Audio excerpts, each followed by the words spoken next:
your question. A recording of today's webinar as well as presentation materials will be available at farmcrediteast.com/webinars for access after the webinar. I'll now turn it over to Tonya Van Syke, Executive Director of the Northeast Dairy Producers Association, who will be introducing our presenters today. Thank you, Kyle.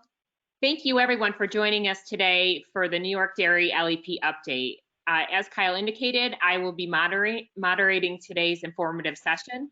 My name is Tonya Van Syke, Executive Director of the Northeast Dairy Producers Association and founding member, along with my colleague Carl Zimick, of the New York OSHA Workgroup. Other members of our New York OSHA Workgroup include ProDairy, NYCAM, the New York Center for Agriculture, Medicine, and Health, Cayuga Marketing, New York Farm Bureau, and Cornell's Ag Workforce Development Program, along with our dairy cooperatives, are great supporters of our work group as well. We encourage you to take in all the information from our OSHA presenters today. They are here to be resources for us. And so please, if after today's webinar you have follow-up questions, feel free to reach out to OSHA, feel free to reach out to any of the work group members or Farm Credit East, and we will be sure to get those questions answered for you. Before I introduce our speakers, I would like to again thank Farm Credit East for agreeing to host our Dairy LEP update again, as they had since the inception of this program in New York. So thank you to our wonderful team at Farm Credit East. The first speaker I'd like to introduce is Nick Donofrio. Nick is Compliance Assistant Specialist from Region 2. Nick works out of the Buffalo office for U.S. Department of Labor, OSHA. Bringing more than 2 decades of chemical industry experience as a safety and health manager, as well as the process safety management coordinator, Mr. Donofrio has worked for the Occupational Safety and Health Administration since 2005. While in private industry, he was responsible for developing safety and health policies, procedures and programs to ensure worker safety, and regulatory compliance and coordination of emergency response activities. He was in charge of overseeing hazard identification and loss prevention activities at one of the largest organic peroxide manufacturers in the country. Beginning his career with OSHA as a compliance officer in the Buffalo area office, he conducted more than 800 inspections and processed 650 safety and health related referrals. His duties include performing safety and health inspections, accident investigations, along with national and local emphasis program compliance activities related to machine guarding, process safety management, and combustible dust hazards. He was a member of the OSHA Regional 2 PSM inspection team at the world's 10th largest oil refinery located in St. Croix, Virginia. Mr. Donofrio was the lead investigator on an inspection that the employer contested, leading to a decision at the United States Supreme Court of Appeals, which was upheld 2 willful citations. Mr. Donofrio has received the Secretary of Labor's Exceptional Achievement Award, a 4-time recipient of the Secretary's Honor Award for Worker Protection, and presented the Region 2 Regional Administrator Strong Enforcement Award 3 times. Congratulations, Nick. Recently, he was chosen to fill the position of Compliance Assistant Specialist for OSHA in Region 2. He conducts outreach, education, training, and leadership to build and fulfill one of OSHA's primary roles in compliance assistance. Also with us today is Mr. Michael Simmy. Prior to joining OSHA, Michael Simmy worked in the construction industry and capabilities from labor to construction manager. He is a 1982 graduate of SUNY Buffalo. Mr. Simmy has been area director of the Buffalo OSHA office since 2014 and served as assistant director for safety and compliance from 2008 to 2014. From 1990 through 2008, Mr. Simmy was compliance safety and health officer for OSHA. Welcome. And lastly, I'd like to introduce Mr. Jeff Prebish. Jeff Prebish has served as the area director for OSHA's Syracuse office. Mr. Prebish has had over a decade of OSHA experience as a certified safety and health officer, assistant area director, and currently area director for the Syracuse office. Mr. Prebish has approximately 20 years of private sector safety and health experience, mainly in the paper industry, with some experience in chemicals industry, manufacturing, and warehousing. Some of Mr. Prebish's accomplishments are his BS in industrial hygiene and environmental toxicology, and MS in occupational safety and health, certified safety professional, certified industrial hygienist, and Mr. Prebish is also a member of the board of directors for the National Safety Council of Western New York, or of Western New England for 3 years while in the private sector. So without further ado, I will turn it over to Mr. Nick Donofrio to present today's an informational seminar.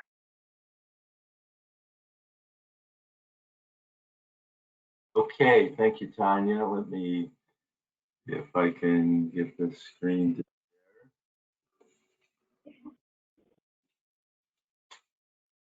Are you seeing my screen? Yes, we are. Okay, great. So thank you, Tonya. Thank you, Kyle. Thanks, everyone, for inviting me and my area directors from the OSHA offices in upstate New York. I wanted to give you an overview on the Dairy Emphasis program that we have here in Region 2. So most of you don't know me. You know a little bit more about me with the bio that Tonya read. But you began this journey with Ron Williams. He was a compliance assistant specialist out of the Syracuse area office. Ron retired in 2019, and he is now enjoying retirement in Florida on this snowy, wintry February morning in western and central New York. So I've picked up the outreach efforts for this particular OSHA emphasis program, and it's my intention to build on the great work that he and his fellow CAS, Gordon DeLays from the Buffalo office, have done, educating you, our stakeholders, on this particular program. I know that all of us have the same goal and intentions, and that is improving dairy farm safety and protecting your employees. So as Tonya mentioned, I'm relatively new to the CAS position. I bring to OSHA private industry experience, and then while at OSHA, 15 years of field inspection. During that time, I did participate in 3 dairy farm LEP inspections, so I have a little bit of experience in dairy farms, and certainly eager to learn more about the hazards and some of the challenges that you have on dairy farms in complying with OSHA regulations. I'm physically located in Rochester, New York. So most of you are probably very familiar with OSHA's enforcement reputation, but you're probably not as familiar or aware as with our outreach and compliance assistance part. So I want you to sorry to break in here. This is Chris Lawton. We're getting a lot of people saying that they're having trouble seeing the screen. I see you just fine. Why don't we try switching the presenter and then switching back and sharing your screen again? See if that resolves the issue. Sorry to disrupt things, but I think we need to try that. Okay.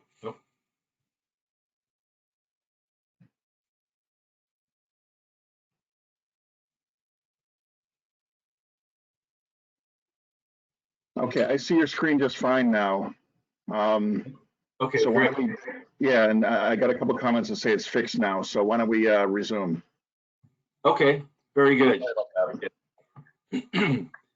So I guess my point here is most employers, most of the general public know about OSHA from an enforcement standpoint, but OSHA also has another side, and that is compliance assistance. So think of it as another tool in your safety and health toolbox.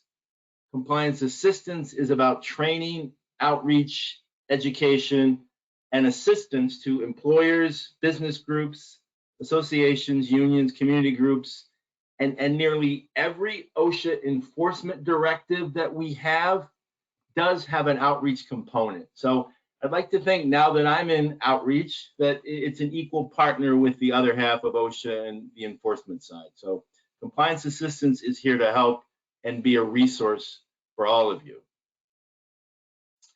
So last year, OSHA celebrated its 50th year of existence. In December of 1970, President Nixon signed the OSHA Act, and then we officially opened our doors the following year in April. So when the OSHA Act was passed, Congress left up to the states to choose how they were going to comply with the new requirements for workplace safety and health. So they could either have the federal government enforce workplace safety, or they could have the states take on that responsibility. So kind of true to form, about 22 states chose federal and 28 states are state plan states. And of course, there are always some outliers, and New York State falls in that outlier category. So in New York State, federal OSHA has jurisdiction over private employers. Public employees, those that work for New York State, are covered by the New York State Department of Labor.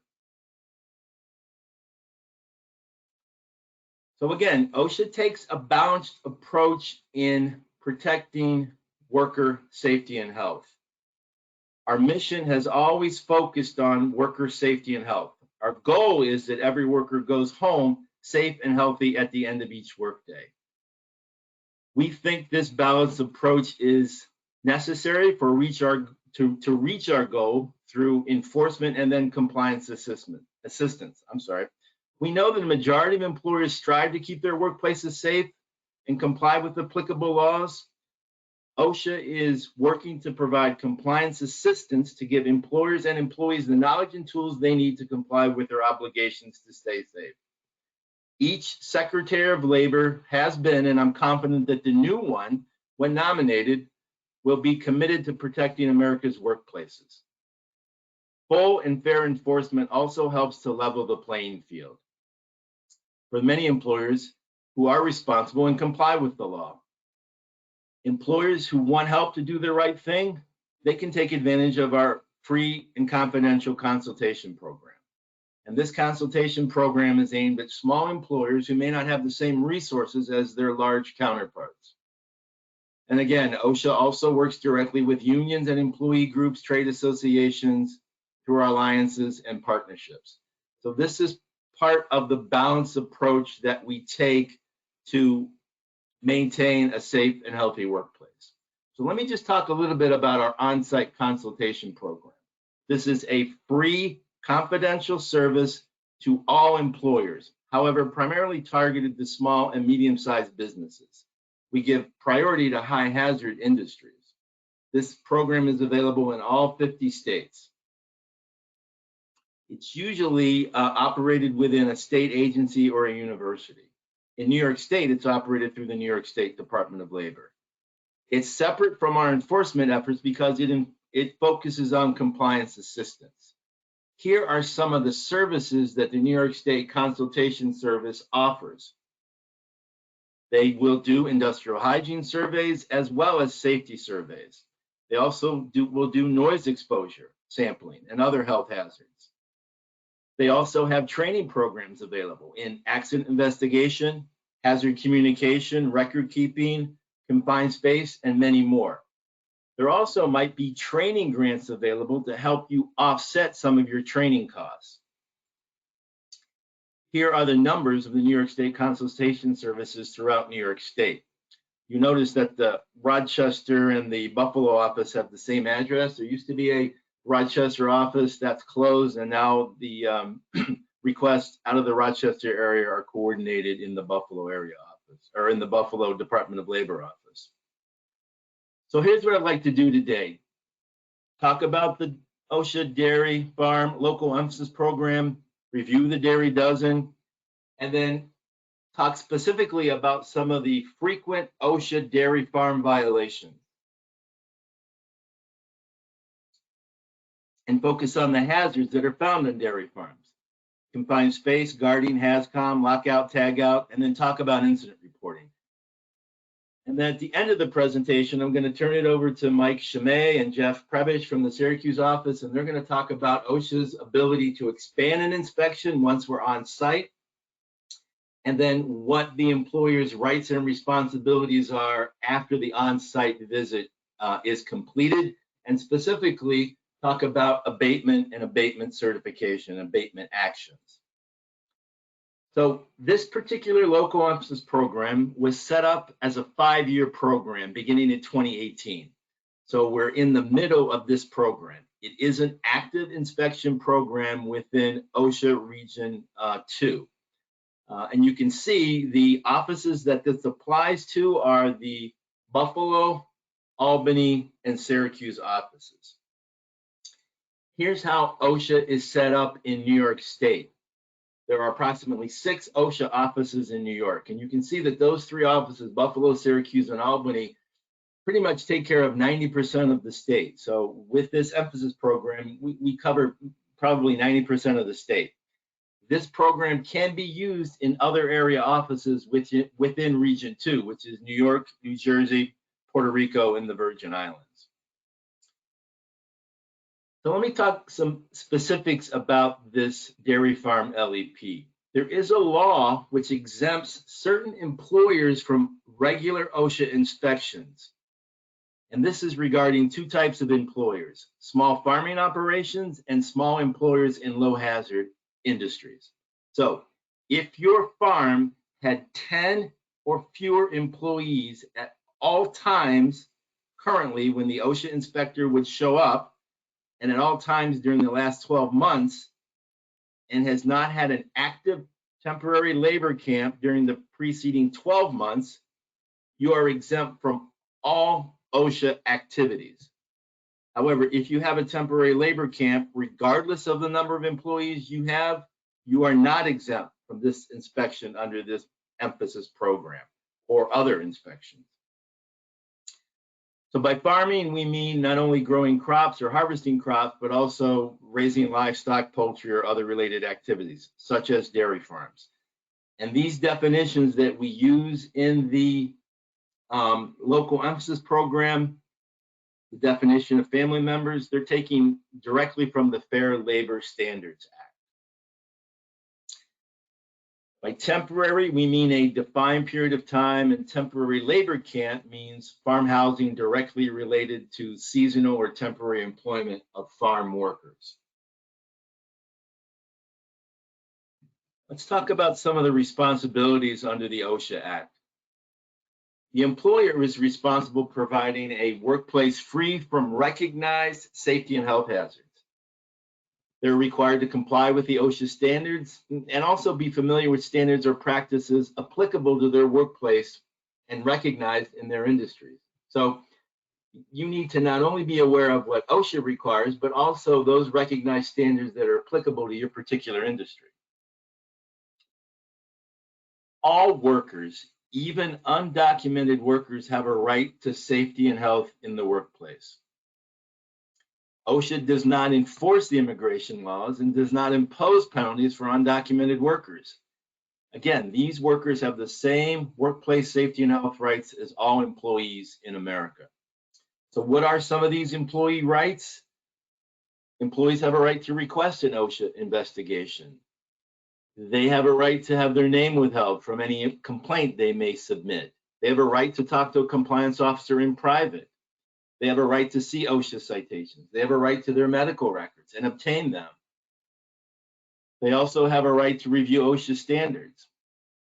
They have a right to receive adequate training and information on safety in their workplace.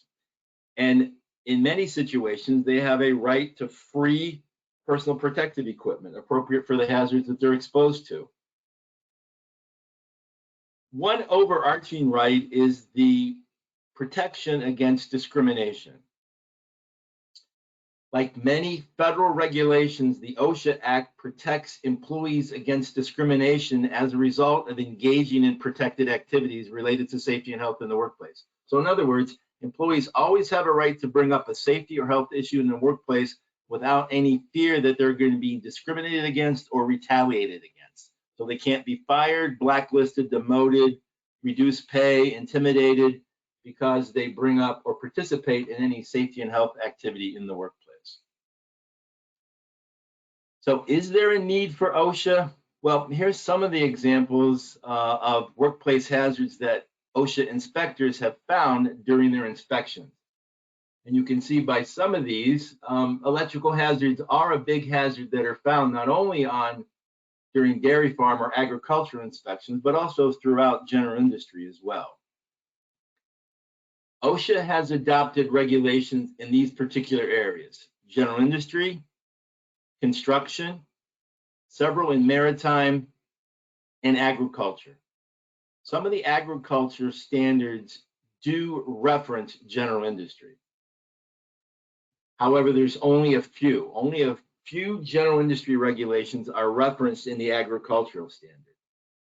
Let me draw your attention to temporary labor camps and field sanitation.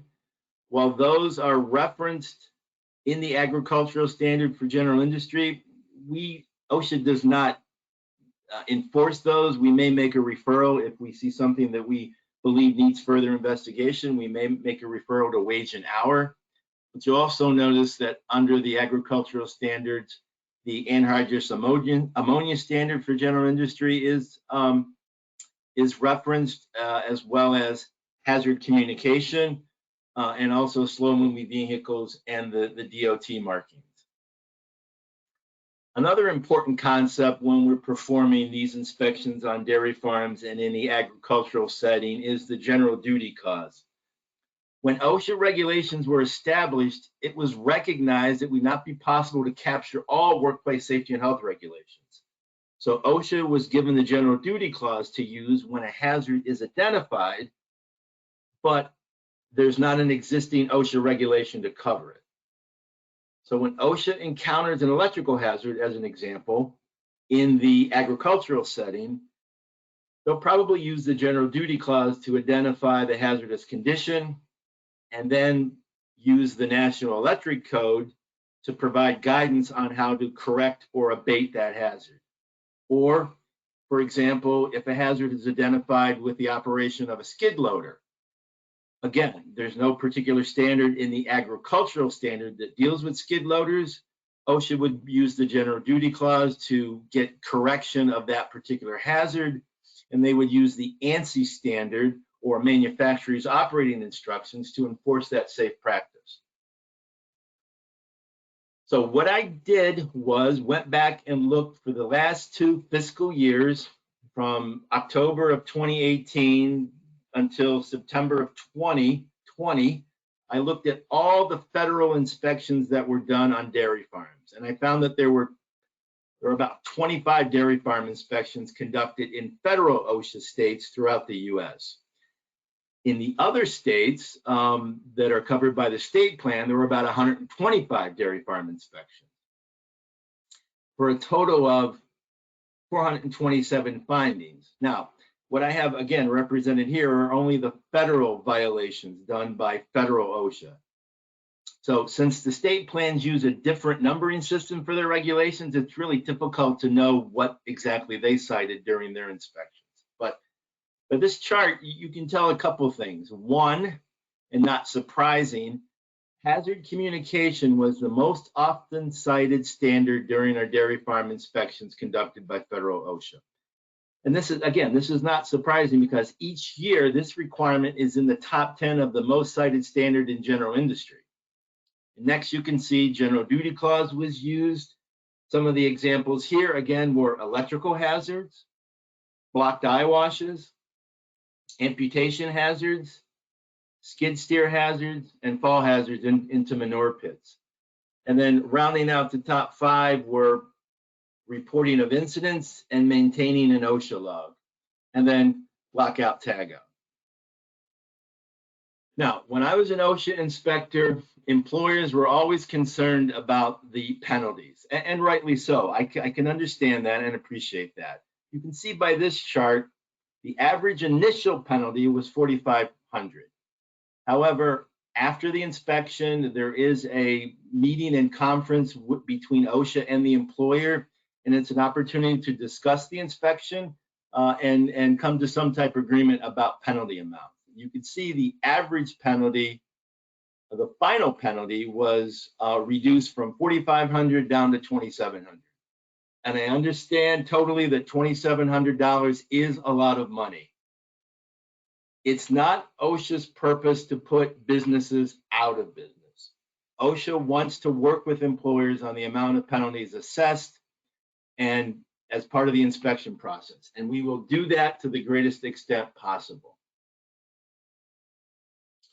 So let's quickly review what the Dairy Dozen are. This is a list of the Dairy Dozen. This list began in the state of Wisconsin in 2001. It was developed to address hazards which existed on dairy farms at the time, and it was done in cooperation with the University of Wisconsin at Madison. So the first inspections were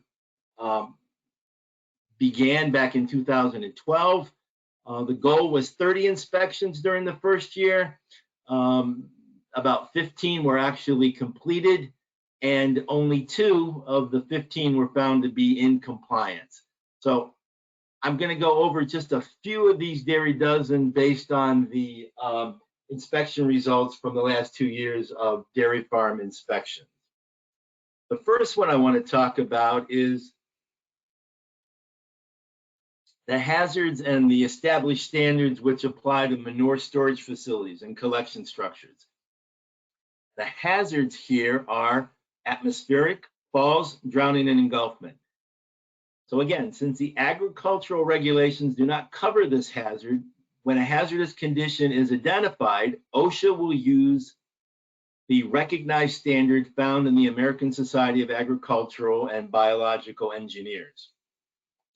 And one in particular that we will look at is the requirement for a barrier to stop a tractor or skid loader or other slow-moving vehicle to prevent them from being able to enter an open below-ground manure storage area.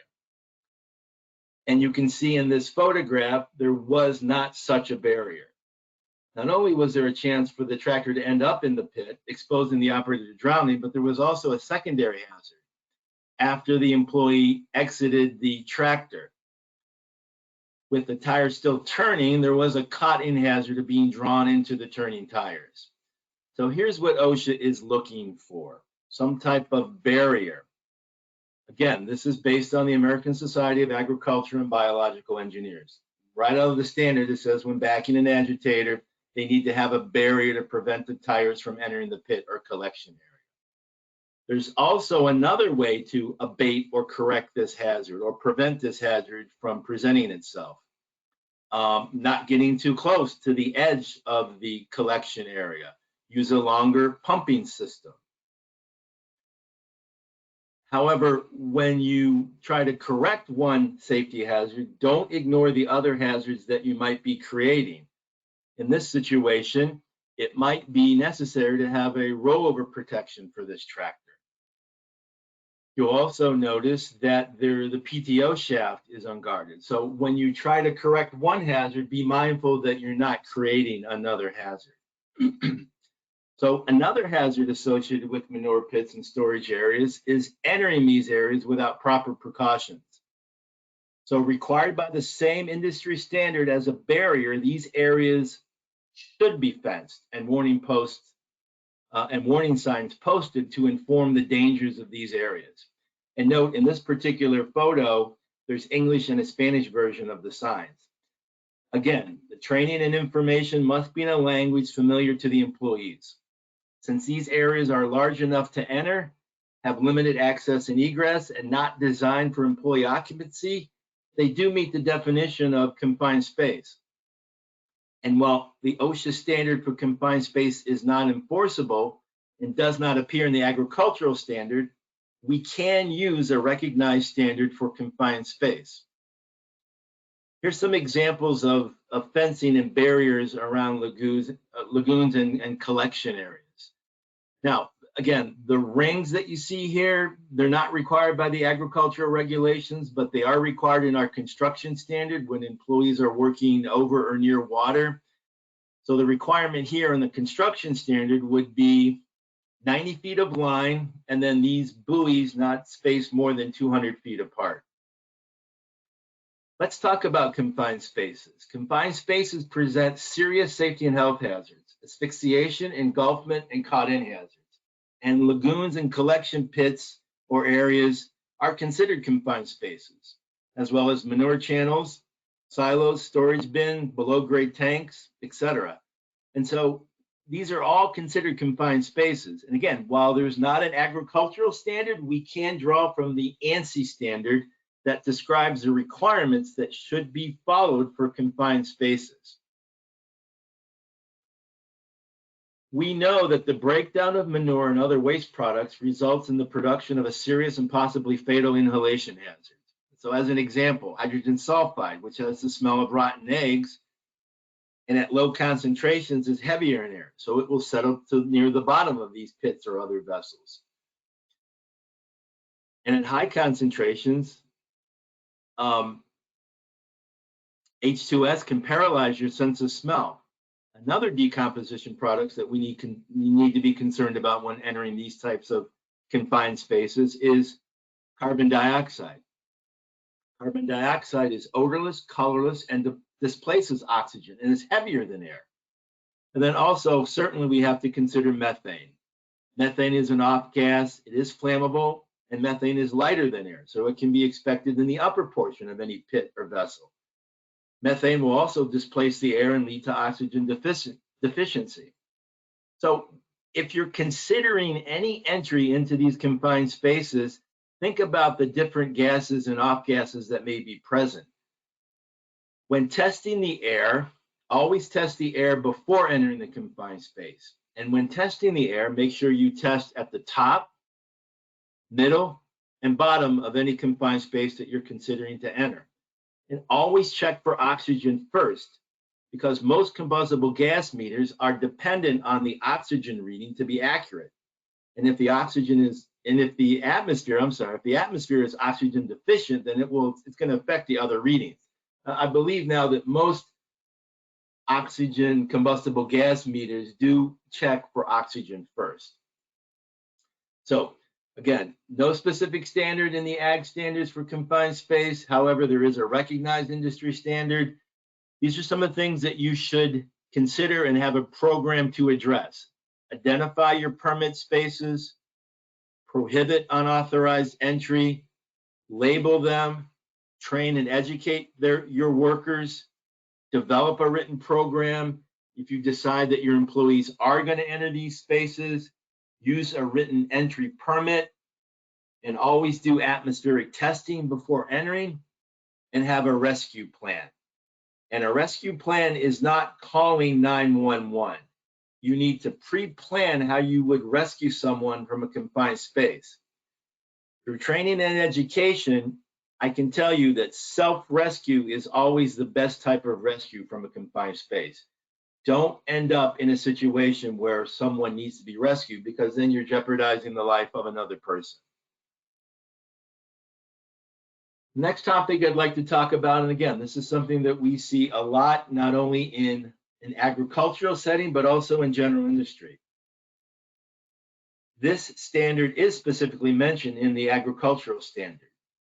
Employers need to have three major components to meet the hazard communication standard. They need to have safety data sheets, and that's the new term, no longer MSDS, it's safety data sheets. They need to have an effective employee training and information program. These employees need to be trained on the chemicals in their work area at the time of their initial assignment. And then whenever a new hazard is brought into the workplace that they've not received training on in the past.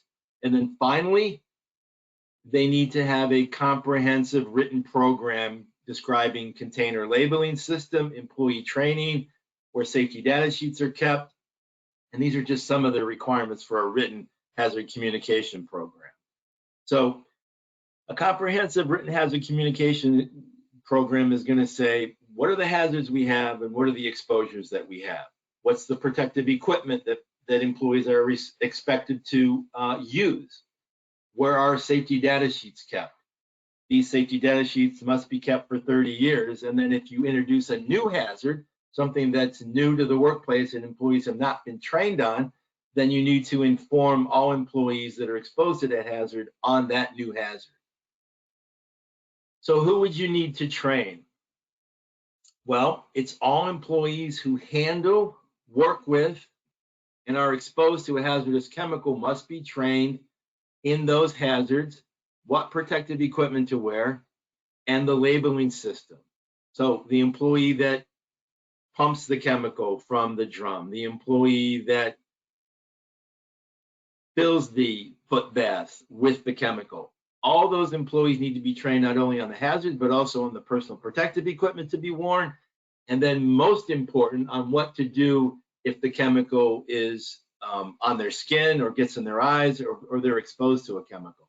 That's really kind of the key component of the employee training program. So employers also are required to know the hazards of the chemicals that they're exposed to, and where employees need to know where safety data sheets are kept in the workplace. These safety data sheets must be in English. They can be kept electronically, but they must be readily acceptable. That is, when a safety data sheet is needed, it has to be available. So these can be kept on backup disks, again, electronically, but you probably want to have a backup power system. If there's a power outage, these have to be immediately accessible to employees. Concerning labeling systems, you can use the existing labeling system that met the previous hazard communication standard. The information that's provided must have the health hazard and danger warning on the label. It also has to have the chemical name. You can use a pictogram to convey the symbol or to convey the hazard. But again, you must train on what the symbols mean. You can use precautionary statements. And at the end of this program, I'm going to be providing 2 resources that OSHA has that contains a model program that gives you the information on both the written program and what specifics the employee training program needs to have. Another farm hazard that has a specific regulation in the agricultural standard, and this is probably the most detailed standard in the agricultural regulations, is guarding power takeoffs. 25% of all incidents reported to OSHA are amputations. And OSHA has a national emphasis program on identifying and eliminating amputation hazards. So under this particular agricultural standard, employees are required to protect employees from coming into contact with hazards created by moving machine parts. There's 2 important requirements here. Employee training, it has to be annual. You have to train employees that are involved in the safe operation and servicing of all equipment which they are involved with. And you also have to guard all power takeoff shafts.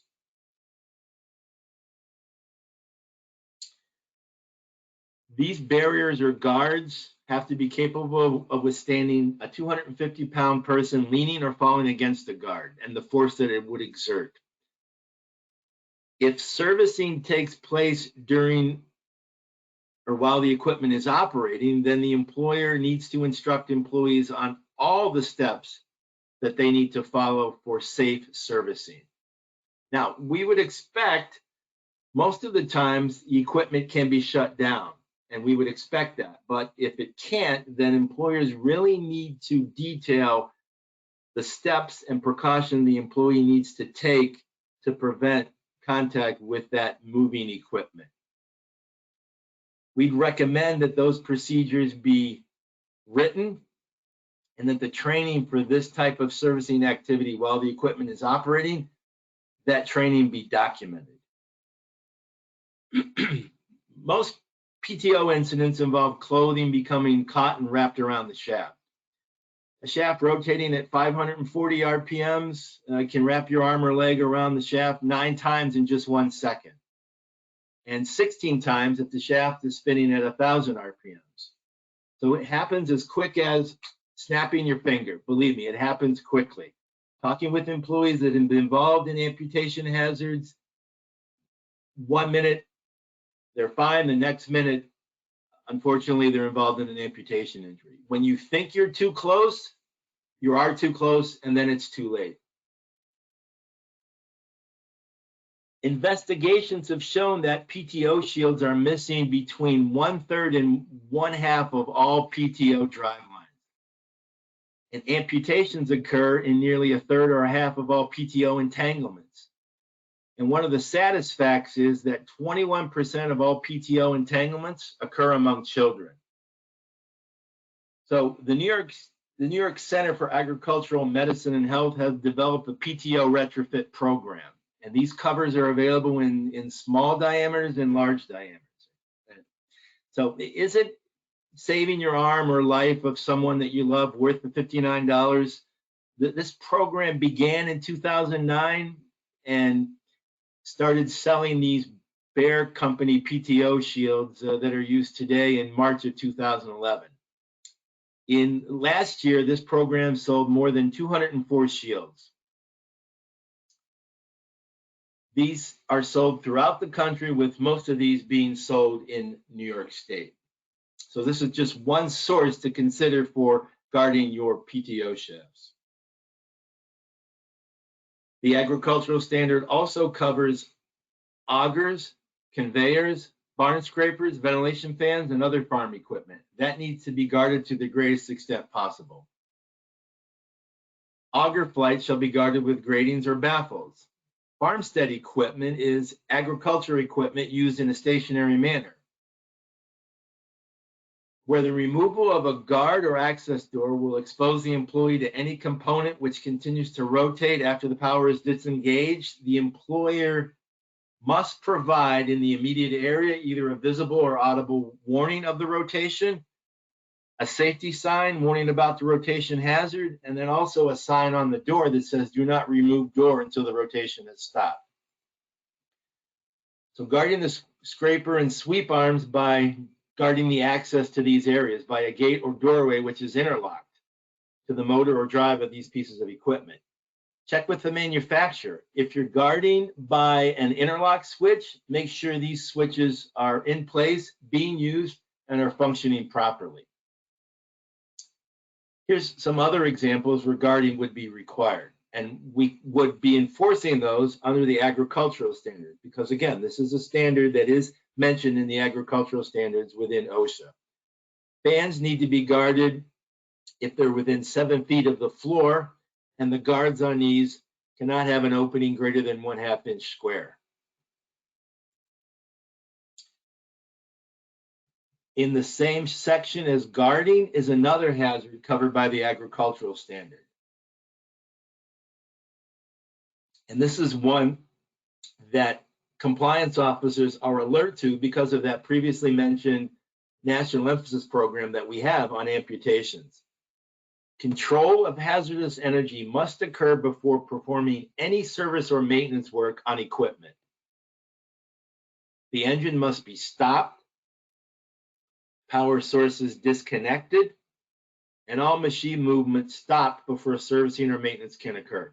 So remember, when the equipment cannot be shut down, the ag standard does allow work to occur on moving parts, but you need to instruct employees on all the steps and procedures that are necessary to safely service or maintain this equipment. And again, you can probably find that information in the equipment operating manuals, farm equipment dealers, or the manufacturer's websites. So using the general industry standard as an example for some of the best practices, here's the 3 things that you need to have if you're going to establish a lockout program. First, you want to have lockout procedures. You want to include how to safely shut down the equipment without causing damage or injury. You want to be able to identify the energy sources and more importantly, where to attach the lock so that energy is controlled.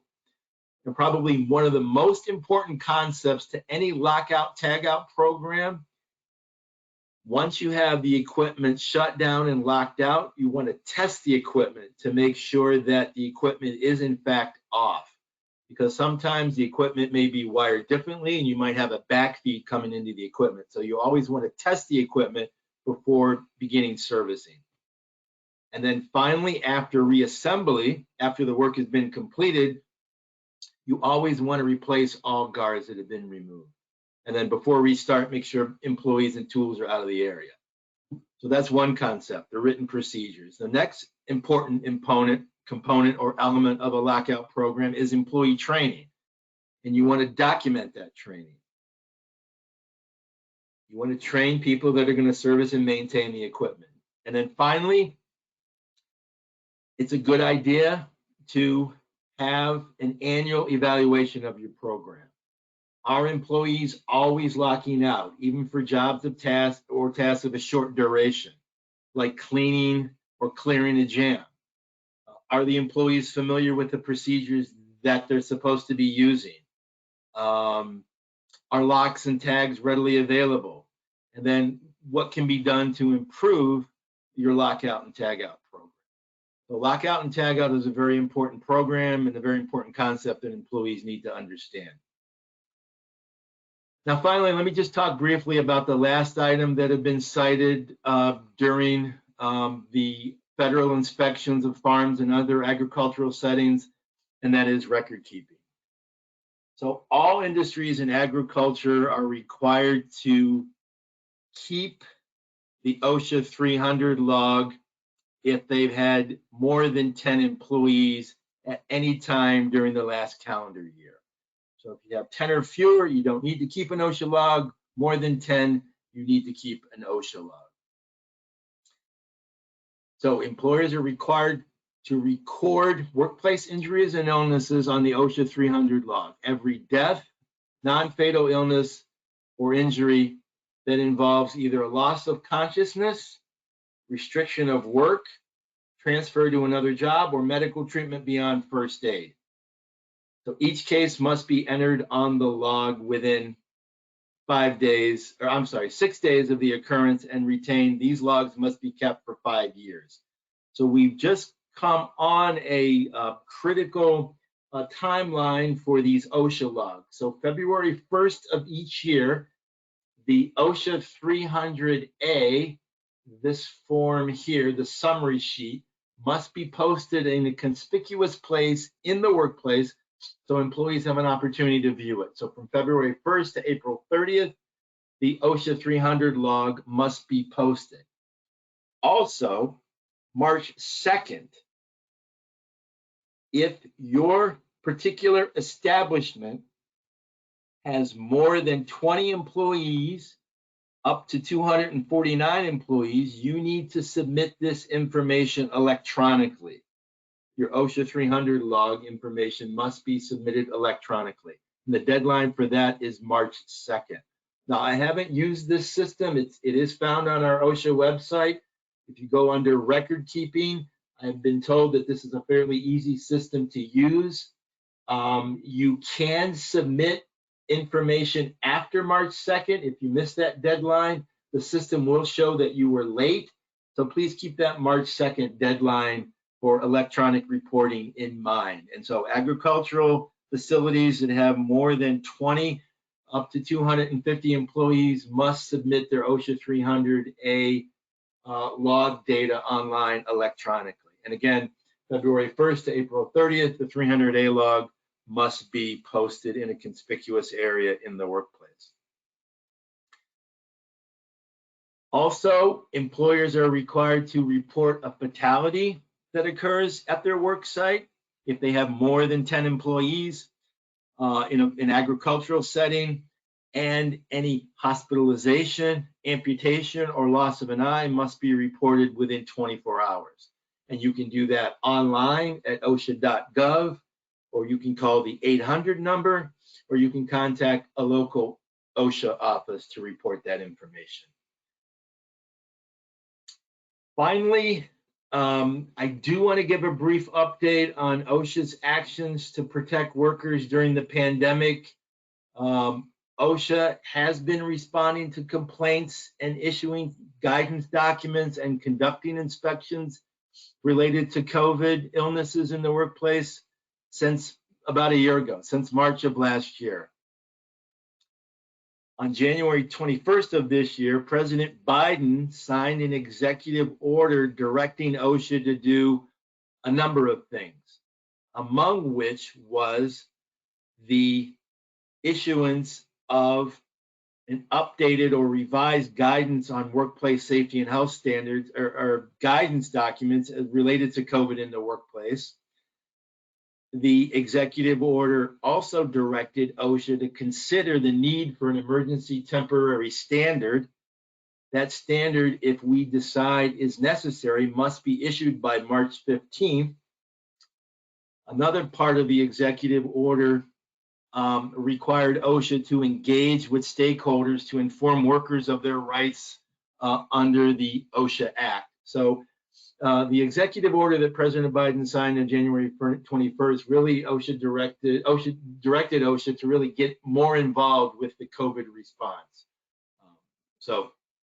And we can take some questions of that at the end, but I did want to include that in the slide. So you know, I understand there's a lot of moving parts with an OSHA inspection process, and we could spend many hours discussing them. But I was asked by the work group to talk about two in particular, and that is OSHA's ability to expand an inspection, and then what does it mean, or what happens after OSHA leaves the workplace, and talk a little bit about the post on-site visit, the informal conference, and specifically abatement and abatement certification. So I'd like to turn the session over to Mike Scime and Jeff Prebish from the Buffalo and Syracuse office, respectively.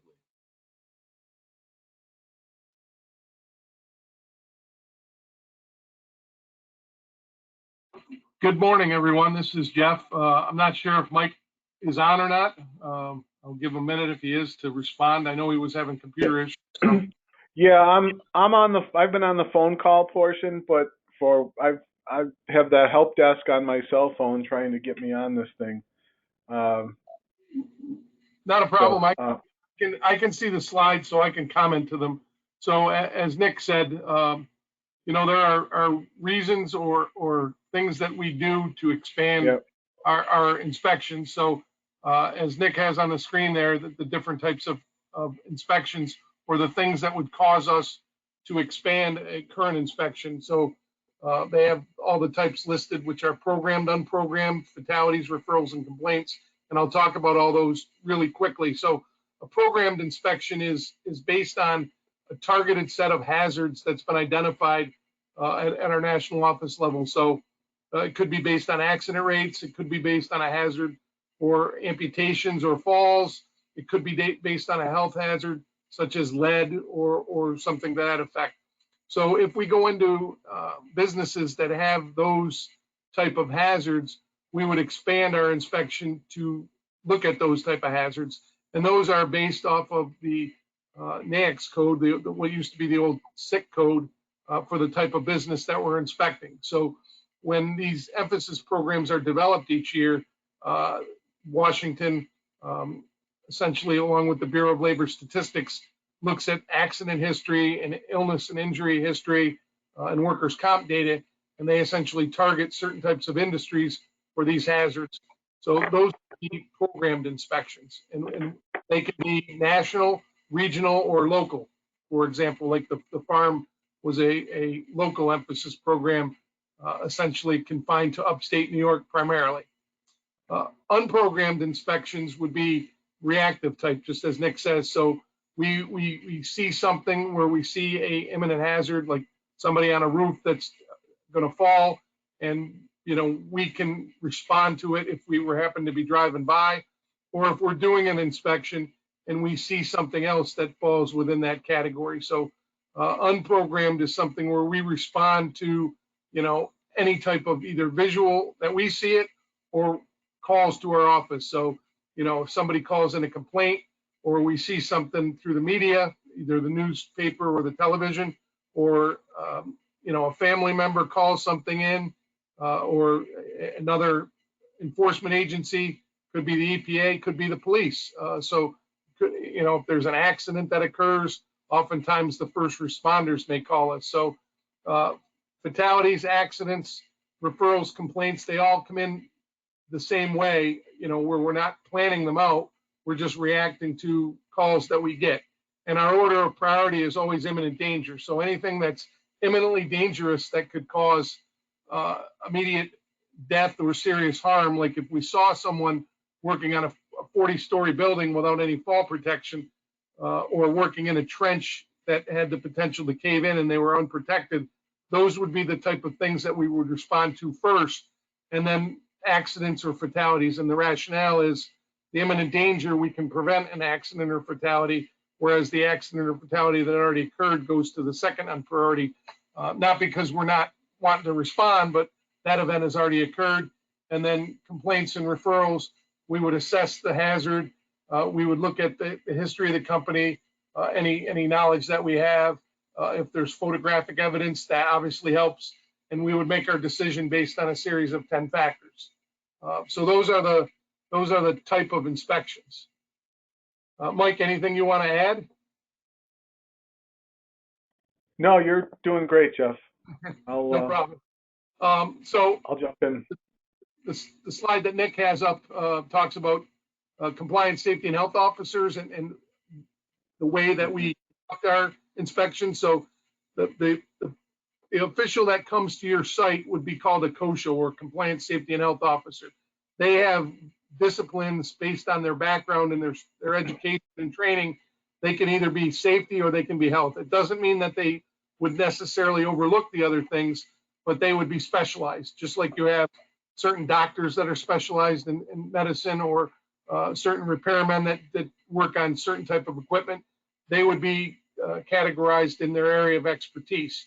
If we found something that would be above their level of comprehension or training, we may send a second person. So we could open concurrent inspections that deal with safety and health. So they will look at those things based on what they're being sent out for, and then what their experience or what their expertise is. They're authorized to enter workplaces without advance notice. So we don't inform people that we're coming to do an inspection. So if we get a complaint or we're doing a programmed inspection, they would come out to the site. They would provide a reason for their inspection. They would inform you. In some cases, they would hand you a letter if it's covered by a programmed inspection. They would present you with their credentials, showing that they're a authorized representative of the Secretary of Labor for the U.S. government, and they would be authorized to enter. You do have the ability to deny entry. So, you know, they're not able to, you know, enter without access, but they can, if they assess conditions from a roadway or a public street, they would be able to document those conditions. In the event that you do deny entry, we do have procedures to gain entry through a warrant. We would go to court. We would identify either we saw hazards, we've been notified of hazards through the media or through a complaint, or you're within a programmed inspection category that would authorize us to do an inspection.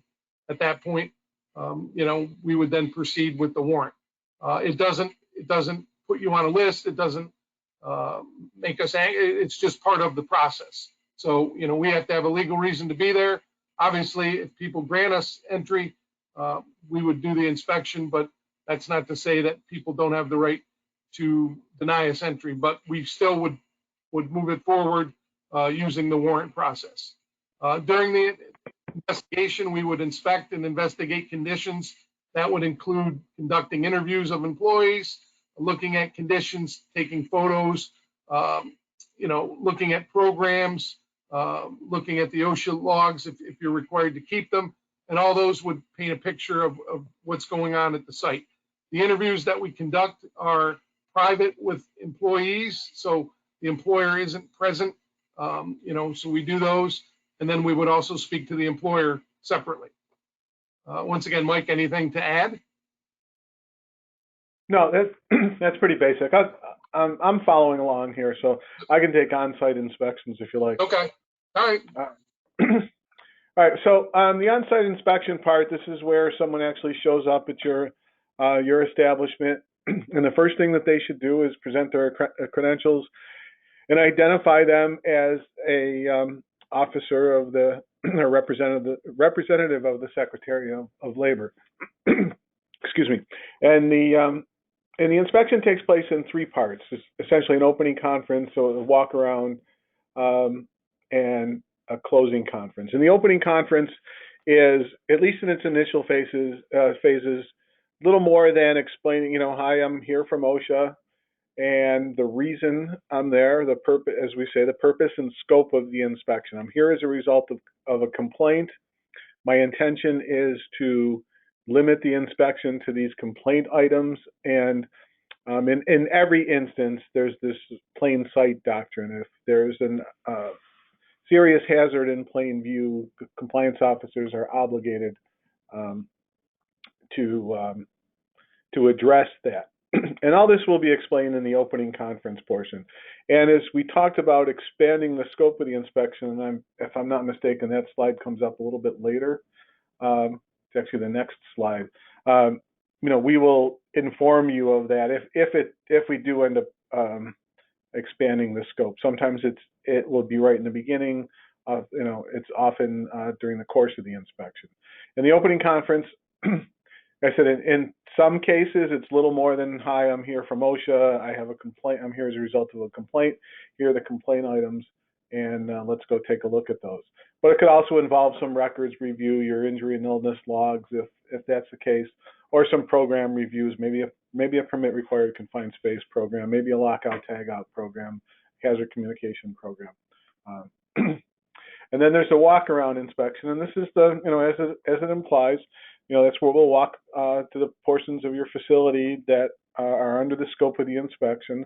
We'll observe conditions, speak to employees, and document conditions. Like I said, if it's a complaint inspection, we would want to document conditions regardless of whether that complaint exists. If it does not, if that complaint item is not valid, we want to document that as well. And that involves taking photographs, like I said, interviewing employees. As Jeff mentioned on the previous slide, OSHA does have the right to interview employees in private, or sometimes they can also be represented by if there's a labor, organized labor, they can choose to have their labor associate involved in that. And then lastly, the closing, at the completion of the walk-around inspection and before any citations or our findings are completed, or we've completed all that portion, we've determined what our findings are likely to be, we will have a closing conference. And that's in that portion, we would explain any apparent violations that we encountered. We would discuss, what corrective actions might be required or feasible, and we would discuss that with the employer representative and agree upon a time that makes sense for those items to be corrected. And that closing conference can be at the conclusion, right at the conclusion of the walk-around inspection. Sometimes there's other information that needs to be gathered, and that the closing conference may come at a later date, but that will always come before you were to get any findings in the mail in the form of a citation. Again, that's just to identify what hazards were identified, what, if any, apparent violations are likely to be issued, and discuss abatement. And one thing I will say, I run into a lot with employers. If they have information that's important that the compliance officers know, that closing conference, or really any time during the course of the inspection, is an important time to get that information to OSHA. So many times I've heard post citation where an employer will, have some information that would have led to a different outcome, generally speaking, in their favor. And I ask, why didn't you say anything to the compliance officer during the course of the inspection or at the closing conference? And say, well, I didn't want to, I don't want to get into an argument, or I didn't want to upset the compliance officer. I don't think you need to worry about that. I think that's the time to bring that up before we want to, before we put pen to paper, so to speak. All right. So rolling right on, I'll take this next one since we were discussing this expanding of the OSHA inspection. As I said in the opening conference, we will explain the purpose and scope of the inspection, whether it's limited, whether it's a comprehensive, whether it's limited to a complaint or limited to a particular incident or a referral item, and we'll let you know that. But sometimes during the course of the inspection, we become aware of some instances where we need to expand that, like Jeff mentioned earlier. Maybe we encounter a situation where employees are exposed to lead, and we didn't know that going in, and we have some concerns about lead exposures. An example we had out of my office not all that long ago is we were on site to do, I don't believe it was a fatality, but I think it was a serious accident. And we ended up expanding that scope to a comprehensive inspection under our dairy farm local emphasis program, because we did have 3 dairy farms. That was back when we actually programmed dairy farm inspections. So that's how that particular one happened, and that would be that could happen in your case too. Again, it's usually predicated on information that we discovered during the course of the inspection. But in any case, we will always inform you that we are expanding the scope of the inspection. And, again, your employer has a right to question that and ask for an explanation why. So don't be afraid to talk to the compliance officers. That might be the most important message of this whole webinar, is that, being silent isn't necessarily helpful. We want to get all sides of a situation and understand exactly how things work, not just an employee's side or an employer's side, or a perception that we get based on what we see. We want to have the full scope of the information. So Jeff, you want to talk post-inspection? Sure. So as the slide says, once it comes back from the field, so when the compliance officers at the field and the things that I identified are essentially just, it's their preliminary report. They bring the inspection report back and they compile it. It gets reviewed by their supervisor and by the area director. We essentially make sure that they have all the elements that are needed to support a violation. So if there's a violation, we determine the classification, and penalty is determined based on the OSHA's field operations manual and some congressional law. So it doesn't come in with Mike or myself or any of the supervisors saying the penalty should be this. So the numbers are set by law. It's essentially, we'll look at the conditions, and there'll be a couple of different factors called severity and probability, which are evaluated to determine what the penalty is. The classification is based on the type of violation and some of the factors that are known. So there are an increasing or prioritization of different types of classifications, starting with what's called other than serious, going all the way up through willful and egregious. So other than serious, and I think sometimes the terminology puts people on their heels, like they see something that's termed serious and they think, oh my God, just by the word, it's something that's really bad. But serious is used to represent any condition that could result in injury or illness, likely to cause serious injury or illness. So, that could be, a cut that requires stitches all the way up to death. Those both could be serious.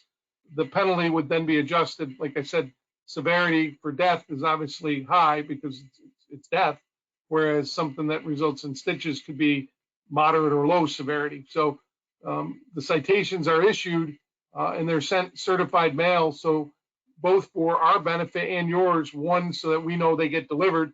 Let's face it, the mail at times can make mistakes.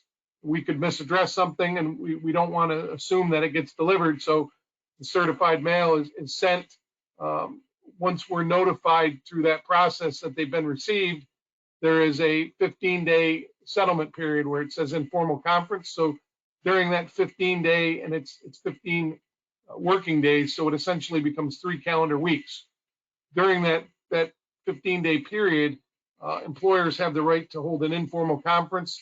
That can be either in person, pre-COVID, or lately we've done them all virtually, either on the phone or through some WebEx type of technology, where the employer has an opportunity to sit down with the area office and, like Mike said, present a lot of the things that they may have had at the time of the inspection, but they didn't present. And I would echo Mike's statement is, present all the information that you want considered up front. But once again, that doesn't preclude you from doing that at the informal stage. And then back up a little bit, Nick, just there was one more bullet. And if we don't settle, it goes to what's called a contest. You have the right, like Mike and I aren't judges, so we can't decree a settlement.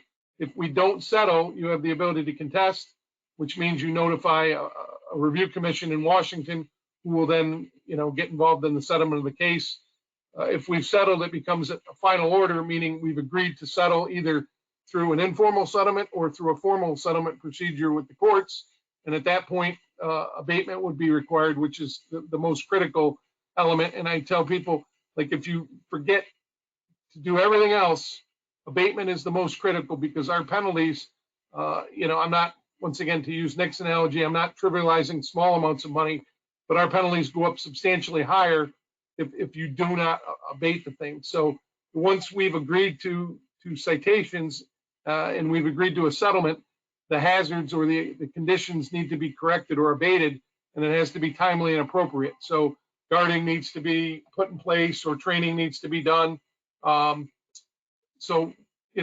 are things that are critical. And if you don't do those, they generally can result in another inspection, us coming out, and penalties. Like I said, there are some conditions, if they remain unabated, they can be cited up to the statutory maximum per day, which for a serious citation is approximately $15,000, and it can be cited up to that max for up to 30 days. So you can see how quickly those penalties grow.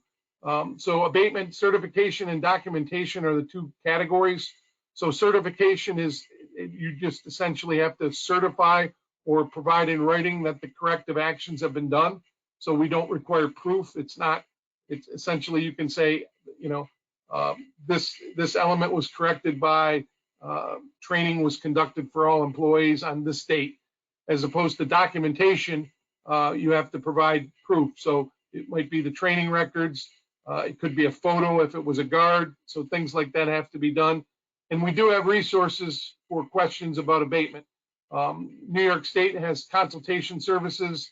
So they are a separate entity from the federal OSHA, but they're funded by federal OSHA, but they're a state agency that will come on site and they will assist at no cost to the employer with questions about abatement. They can help do training.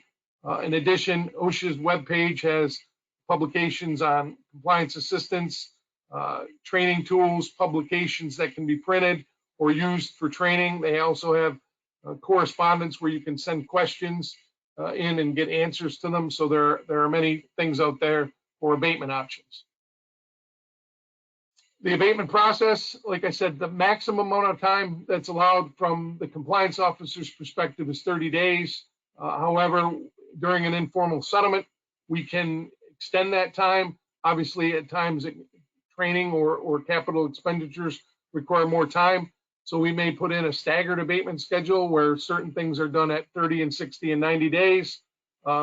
If they're not done, you can request a modification of abatement, what's called a PMA, which you have to provide, why this is necessary, the things that you're going to do in the interim to protect employees, how long it's needed. You have to notify all workers that abatement has been extended or asked for. And once again, we will evaluate it. We will determine if the abatement request is authorized, and then we will grant it. However, in this case, both unorganized labor and organized labor, they have the ability to object to a PMA. So if when you put that posting up, if they feel like they're not protected, or if, you know, abatement would not be plausible in the case because there's no protections, they're able to write to our office and ask for us to deny that, or they object to that abatement extension.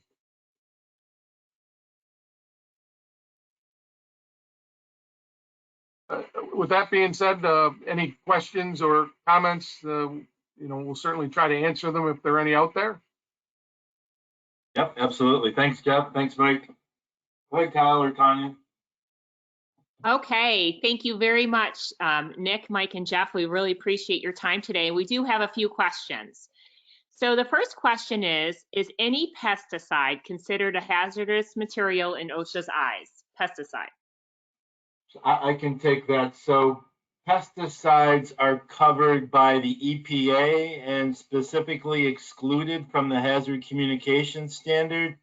So the employer, the farm would need to meet the EPA standards as it relates to pesticides. Okay, thank you. If your skid steers have both safety bars and seat belts, must both be used during operation. Safety bars and seat belts. I can take that. Yes. Any equipment that comes with any safety equipment that comes with the equipment, OSHA would expect it to be used and in good operating condition. So yes, both. Correct. Yes, both. The next question might need a little bit of explanation. Is it still the case that if an unannounced inspection, so an LEP inspection, if an OSHA inspector came to a dairy farm and the owner was not available or was not there, could the inspection be delayed? So I'll give you a little bit of background, Jeff and Mike and Nick. So in some cases, we've had LEP inspectors come out and the farm is in the middle of harvest. So they're chopping hay, chopping corn, and there's limited folks around and maybe no managers. Can the person who greets the OSHA inspector explain that and ask for a delay in inspection if the owners or managers aren't there? One, or two, what if the owners are on vacation?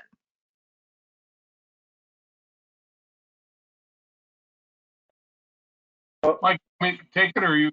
Yeah, go ahead. Well, yeah, I'll take it. Typically, we ask for the highest ranking manager on site that particular day. I mean, typically you don't leave the place. I wouldn't think you would leave the place without somebody in charge. And so that we typically would not delay our inspection as a result of that. However, I will say that it is private property, and it is your property. You do have the right to deny entry. That's totally up to the employer to do that if that's the option they choose or they prefer, and then OSHA, you know, then the ball is back in our court, and then we need to determine how to react next. I mean, typically we would go to the federal magistrate and get a warrant to, you know, to be on premises if we felt that there was some, you know, concern for the compliance officer's safety, or there would be trouble enforcing that warrant. We could come back with federal marshals if need be. That's typically not the case. But, you know, it is your facility and you have that right. But again, we would ask for the highest ranking person on site to accompany us on the inspection. Jeff, you want to add anything to that, or? No, the only thing I would say is, you know, we wouldn't necessarily delay it, but if somebody said, like, hey, I'm a half hour away and I'll be there shortly. I mean, we might delay it for a few minutes. We wouldn't necessarily delay it for a day or a week or something like that. You know, obviously, if it was, hey, I'm indisposed shortly, I'll be back. Can you wait 10 or 15 minutes or a half hour for me to get there? We might do that, but you know, obviously, we're not going to sit there for hours waiting for you. You know, but like Mike said, we would always ask for who's in charge. I mean, you know, the example I always give is if someone shows up drunk or belligerent or doing something that you don't want done, who handles it in that case, you know, if the owners are on vacation. And we certainly, you know, the other part of that would be just to conduct the inspection. You know, we may conduct a closing conference on the phone, like if the owner was, you know, available by phone at the completion of the day, we would certainly be willing to have a call with them and go over all the things that we saw, so that they would have an understanding and an explanation of what we saw during the day.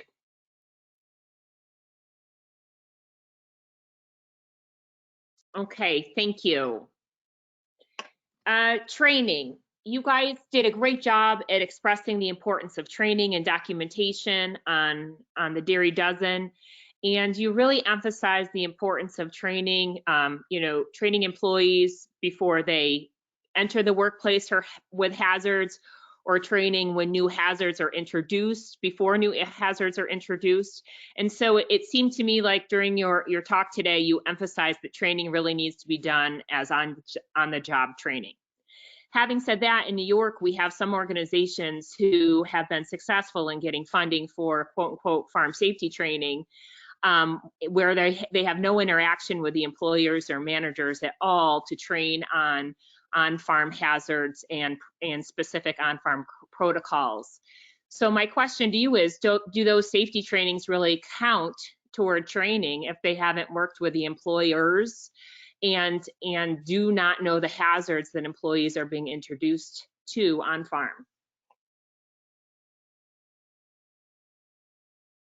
I'll jump in and Mike or Nick can add to it when I'm finished. So the key I always tell people with training is being able to, you know, on the job classroom, like there are certain standards where OSHA specifically says what type of training you have to get, like with powered industrial trucks, there has to be classroom training and then evaluation of operation in the field. But all other training, I tell people it needs to be as effective as it needs to be to make sure that people know how to do the job. So, you know, what does that mean? You know, speaking more in a broad sense, like if I'm teaching one of my kids how to drive, pretty hard to do in a classroom. Obviously, I need to let him go out, but at the same time, if I don't do a good job in communicating things to him when he's practicing, you know, how good was that? I could sit in the car with him for hours, and if I don't impart good knowledge to him, it's not going to be beneficial. So, you know, the interesting thing about training is putting people in a classroom and just speaking to them. Most people would consider that training, but sometimes that's not effective. Really, what you need to do is be able to figure out a mechanism to communicate with people in ways that they understand. I know a lot of times, not just in farms, but in all industry, you've got folks who English may not be their primary language. So you could talk at them for hours, and they'll shake their head and smile, but you're really not getting through to them. So the key is to verify they understand that. And that could be through observation or having them explain it back, or, the key is, like I said, making sure whatever you're trying to communicate with them gets understood, and they can show that they understand the hazard, you know, whatever that may be. And you might be able to tell someone, you need to wear latex gloves. Well, they may not know what latex is, as opposed to showing them, hey, you wear these green gloves when you're doing these tasks. And when you need a new pair, here's who you go see. So, like I said, that verification part is, to me, one of the most important parts. Like when OSHA comes on site, you know, what we're going to look for is that people understand the hazard they're dealing with and how to protect themselves from that hazard in whatever mechanism you've delivered. I mean, obviously, people that understand the job better are better able to communicate it, but that doesn't mean that someone else can't do it. the key is understanding of that hazard. So I'll let Mike or Nick jump in if they have any more to add. Yeah, this is Nick. That is a difficult nut to crack. I'm, again, relatively new to this particular issue. I'm starting to understand the issue a little better. I've reached out to some of those groups to start a dialogue with them. I want to better understand that, and hopefully maybe this is something the work group can work on. It's again, I'm just trying to learn more about this. I think Jeff makes a good point. It does border on redundancy, though. If you know the training is occurring, the employer has a responsibility to make sure that their employees are trained.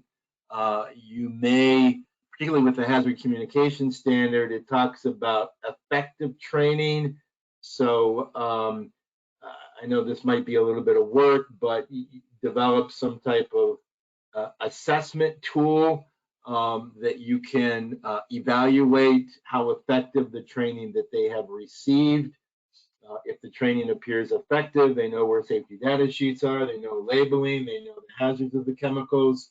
I would keep that document, and that would be acceptable to OSHA to demonstrate effective training, even though it may not have been done by the employer directly. It may have been supplemented.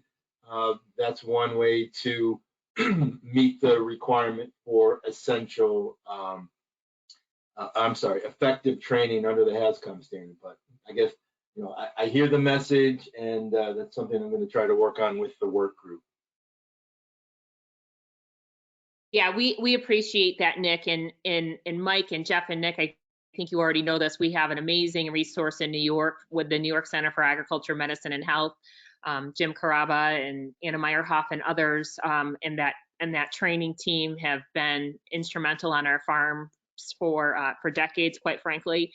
And we have other folks that are in private industry that are bilingual and understand on-farm practices and do training. So I think that our farm businesses and employers and managers are very familiar with those folks and use them as resources, but there's others that say that they do training, but there's no interaction with the employer. So the message that I wanted you to get across, which is what you did, is there needs to be, documentation and knowledge of the on-farm practices. That's what's key and important. So employees understand the hazards that they are going to encounter in their workplace. Does anybody else have questions? Feel free. We have just a couple minutes before we'll wrap up. So if you have any other burning questions, feel free to type those in, and we'll get any last minute questions in. The other, I guess, one of the last things I have written down here, and farms who've been through this understand this quite well, and others, I think there's a couple bullets that we can share. So Mike and Jeff, you did a great job at talking about what happens after an OSHA inspection. And the time frame that farm employers will have or farm owners will have in terms of fixing any hazards and having the opportunity to have that informal meeting. I guess one thing I would like to ask you is, so that informal meeting, you noted that some things could be a statement, or there could be photographs. It's our experience with farms who've had inspections in all of your regions that having those informal meetings after post-inspection are really important. One, for them to take pictures and show that the hazards have been fixed, but also just make sure that both parties are comfortable with closing that inspection process and moving forward and having that documentation. So I just want to highlight that I think most farms who have gone through an OSHA inspection, there's no intimidation factor with that informal meeting. It's an opportunity for both sides, as you noted, Mike and Jeff, to understand it, make sure everybody's on the same page, and document any hazards that have been fixed, and so that they can close that inspection and move forward. Yeah, I think both Mike and Jeff said it well, that this is it should be an open type of relationship. I think a lot of people, a lot of employers, maybe might think it best to withhold information or not show everything. You know, we're there, OSHA inspectors are there to collect information and to better understand, you know, the programs and how the employer is keeping their employees safe. So, you know, we don't know until we're told. We don't want to make assumptions. When we're on an inspection, we take the evidence and information that we're given. If we're given half the information or a third of the information, then that's what we report. You know, and again, after the inspection, as Mike and Jeff said, we always encourage that informal conference, that meeting after the on-site visit. When citations are received, we always recommend and suggest that the employer contact OSHA and then set up that meeting and have that dialogue. Right. And I, you know, I really want to make a point of this. Let the compliance officer, you know, I can't tell you how many times in an informal conference that we get information that may well have made a difference in the issuance or not issuance of a citation. You know, share that information with the compliance officer there. There, you know, once pen's gone to paper and the citation's out, it's, you know, just a little bit more difficult to amend that once that's out. So again, communicate with the compliance officers on site. They're gathering information, and you know, it's not about catching people.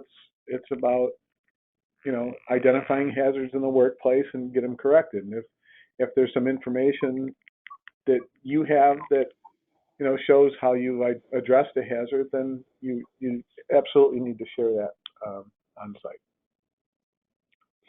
So. I have one last question and then we'll close. How many times can a farm be visited under the LEP program? I think the deletion criteria was, excuse me, for a comprehensive inspection under the Dairy Local Emphasis Program. And I'd have to look at the old LEP, but I believe it was 2 years, and it's possibly 3 years. Jeff, I don't know if you know the answer to that. If you've had a comprehensive inspection in the previous, let's say 2 years on the the shorter side, because I think that's what it is. I wanted 3 popped into my head, but you know. Yeah, it's one of the two. But if you've had a comprehensive inspection, which means a full, you know, wall to wall, you know, acre to acre inspection of your facility in that previous 3-year time period, you would be exempt from a programmed inspection. Okay, that doesn't mean that we couldn't return in that 3-year period if we had a complaint or if there were an incident that was reported to us that we were going to investigate. But for a comprehensive wall-to-wall inspection, yeah, you know what? I think we made it 3. I think it started out as 2 years, and we made it 3 years because we didn't want to keep going back to the same places. But also keep in mind, currently we are not doing any programmed inspections. Due to COVID? Well, due to COVID, and as of the last operating plan for Region 2, I think 2020 and fiscal year 2021, none of the area offices have a target number of inspections to do under the Dairy LEP, meaning we must do in a fiscal year. You know, I think it was Buffalo was typically tasked with 3. Syracuse had 3, maybe with a high of 5, and I think Albany had 2 or 3 that were programmed to do each year. Yeah, I just looked up. It is 3, but the key to keep in mind is it's 3 years from the final order date. So, like for example, if we come on site today, we do an inspection, and obviously they have 6 months to close. If we issued it, say, in May 1st, and you came in and we settled on May 15th, it would be 3 years from the date of that final order. So May 15th, 2021, we wouldn't do an inspection for 3 years. So May 15th, 2024 would be the next time that we would do one. And Mike's right, you know, that doesn't preclude you from, if you have an accident or somebody calls in a complaint, we would still open those, but we wouldn't do a programmed inspection. Right, and that inspection would be limited in scope to that complaint areas, those complaint areas only, and would not. We wouldn't, even if we wanted to, we wouldn't have the ability to expand it to a comprehensive inspection. But so the antithesis of what Mike was just saying about no program list right now. So right now, if we were to do an inspection at a farm that was covered by an LEP and they hadn't been inspected, and we got a complaint or an accident or a media referral or something like that, and we showed up, then we probably would expand it to, so the LEP is still active for expanding, but we're not essentially doing targeted inspections, if that makes sense. I think it does make sense because you're noting that you noted earlier that if you see other hazards, then it's your duty to address those hazards for workplace safety. Well, we've gone a bit over time, and we can't thank you enough for Nick for reaching out and introducing yourself to the work group and having a willingness to work with us again moving forward. I think I know when Chris Adams left the Syracuse office for a new position, he said this was one of the most successful LEPs that he'd ever been a part of because the industry came forward to work with OSHA and vice versa. So I'm glad to see that we're all continuing the good work together in the name of workplace safety. It certainly has been a priority on farms for decades in New York. We're so fortunate to have the resources we have, and we're fortunate to have the working relationship that we have with OSHA. So we appreciate your time today. We want to thank the New York Center for Agriculture and Medicine and Health for all that you do and making safety a priority in New York. And also want to thank Farm Credit East for hosting. And some folks have asked, will the slides be available? OSHA has agreed to share those slides. So those of you who attended, I think will have the ability to see the slides, and this was recorded. So again, thank you, everybody. Have a great day and be safe. Thank you, Tonya. Thank you, Farm Credit East. Thank you.